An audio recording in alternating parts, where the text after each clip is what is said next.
¿Sabías que un hombre que empezó como político local en el desierto de Coahuila terminó redactando la constitución que aún rige México hoy? En este video vamos a adentrarnos en la vida de Venustiano Carranza, su papel clave en la Revolución Mexicana y cómo su visión, sus contradicciones y sus decisiones transformaron a México.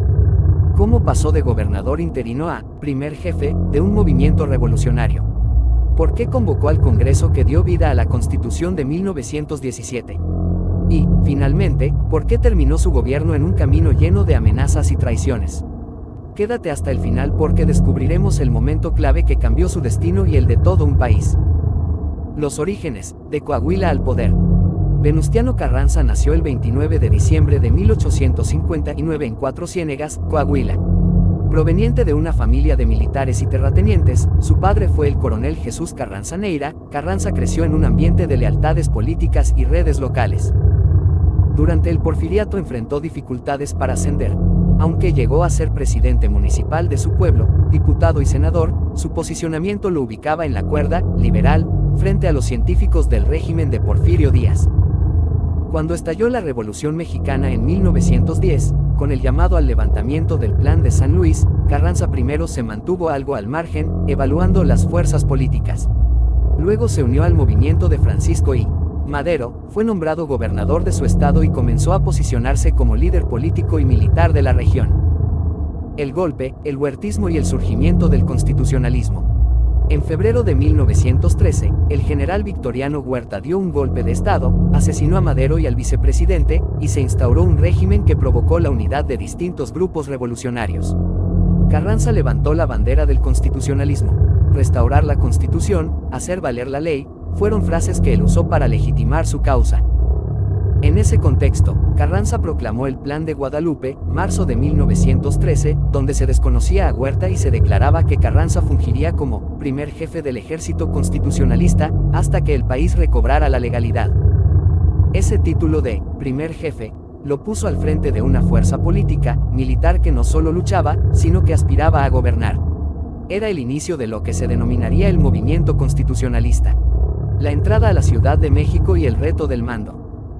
Tras el triunfo parcial del constitucionalismo sobre Huerta, Carranza y sus fuerzas entraron a la Ciudad de México el 20 de agosto de 1914. Allí surgieron tensiones graves. Otros jefes revolucionarios como Francisco Villa y Emiliano Zapata querían tener voz y control, incluso más allá de Carranza. Estas tensiones cristalizarían en la famosa Convención de Aguascalientes convocada por el propio Carranza el 1 de octubre de 1914, pero que pronto lo desconoció como autoridad. Este fue el primer gran reto, cómo unir fuerzas que tenían ideales distintos. Zapatistas querían reparto agrario inmediato, villistas otra forma de poder, pero Carranza estaba convencido de gobernar desde el centro, con fuerzas constitucionales, con la legalidad como estandarte. Esa tensión fue el corazón del problema que lo confrontó. Y aquí está el problema. Carranza quería ser el mandatario de la revolución, pero tenía que manejar tres enemigos internos extremadamente poderosos: las armas, Villa, Zapata, la legitimidad, el pueblo campesino, y la política, la nueva constitución, el nuevo orden. Podría gobernar sin perder la esencia del movimiento revolucionario. Podría transformar al país y al mismo tiempo mantener el control. Para entender cómo lo hizo, sigamos tres frentes de su acción. 1. La organización del poder y la pacificación. Desde Veracruz, a donde trasladó su gobierno, Carranza reorganizó el ejército constitucionalista, con figuras como Álvaro Obregón al frente, e impulsó leyes que buscaban dar respaldo institucional al movimiento. Por ejemplo, el 6 de enero de 1915 promulgó una ley agraria que comenzaba a delinear las rutas para el reparto de tierra. 2. La Constitución de 1917. El paso más visible del legado de Carranza es la Constitución de 1917. Él convocó al Congreso Constituyente, con vistas a reformar la vieja Constitución de 1857. Esta Constitución incluía artículos que marcaban derechos sociales. El artículo 27 sobre propiedad y aguas, el artículo 123 sobre trabajo, la educación, etc.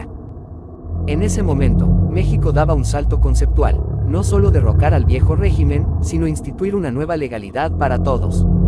Carranza lo entendió, y aunque no lideró todos los cambios sociales que otros querían, como los campesinos de Zapata, puso las bases. 3. La economía, la diplomacia y la neutralidad internacional. Mientras tanto, la Primera Guerra Mundial estallaba en Europa y México tenía que moverse con cuidado. Carranza mantuvo una política de neutralidad. Además, se enfrentó al tema petrolero, importantísimo para el país. México ya producía decenas de millones de barriles y los intereses extranjeros eran enormes. También manejó una diplomacia hábil. El reconocimiento formal del gobierno carrancista por parte de los Estados Unidos ocurrió en 1917.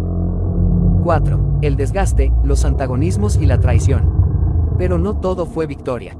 Los antagonismos internos golpearon con fuerza. Carranza intentó imponer como sucesor a Ignacio Bonillas, lo que provocó la rebelión del Plan de Agua Prieta en abril de 1920, encabezada por Álvaro Obregón y Plutarco Elías Calles. La máquina política que él había construido comenzó a fallar. Falta de apoyo del ejército, descontento campesino, tensiones regionales y la urgente necesidad de pacificar un país devastado por años de guerra. El 21 de mayo de 1920, en un paraje llamado Tlaxcalantongo, Puebla, Carranza fue asesinado mientras huía de sus enemigos políticos. El momento clave en la historia de Carranza fue sin duda la promulgación de la Constitución de 1917 y la toma del poder como presidente constitucional el 1 de mayo de 1917. Desde ese instante, lo simbólico se convirtió en real. Ya no era solo el jefe de una facción militar, sino el presidente formal de México. En ese acto, Carranza logró algo más que gobernar, delineó el México del siglo XX. Pero también, paradójicamente, entregó su destino político al desafío más difícil de todos, consolidar el poder desde la legalidad, evitando que las armas volvieran a ser el factor determinante. Y ahí radica el drama. Una revolución que nació en los campos, que peleó con rifles y esperanzas, debía ahora gobernar con leyes y procedimientos. Allí estaba la gran tensión que define su legado. Para recapitular, Venustiano Carranza pasó de político regional a artífice de una nueva república. Nació en Coahuila en 1859, en un entorno político, militar. Se unió al movimiento revolucionario contra Huerta bajo la bandera del constitucionalismo y lideró el primer jefe del ejército constitucionalista. Organizó el gobierno provisional desde Veracruz, dictó leyes agrarias y convocó al Congreso que redactó la Constitución de 1917. En la Constitución plasmó ideas de propiedad, trabajo, educación y justicia social, aunque con límites frente a demandas radicales. En el plano internacional y económico, neutralizó riesgos externos y manejó el papel estratégico del petróleo. Sin embargo, al intentar controlar la sucesión, descuidó los apoyos militares y regionales, lo que derivó en su caída, huida y asesinato en 1920. El legado de Carranza es doble. Por un lado, el reconocimiento de los derechos sociales y la institucionalización de la revolución. Por otro lado, la evidencia de que el poder revolucionario no se sostiene únicamente con ideales, sino también con alianzas políticas, legitimidad popular y control militar. Si tuviéramos que dar una frase final, Carranza fue el arquitecto de la modernidad jurídica de México, pero pagó caro el precio de gobernar una revolución que había sido, sobre todo, movimiento de armas, idealismo y campesinos.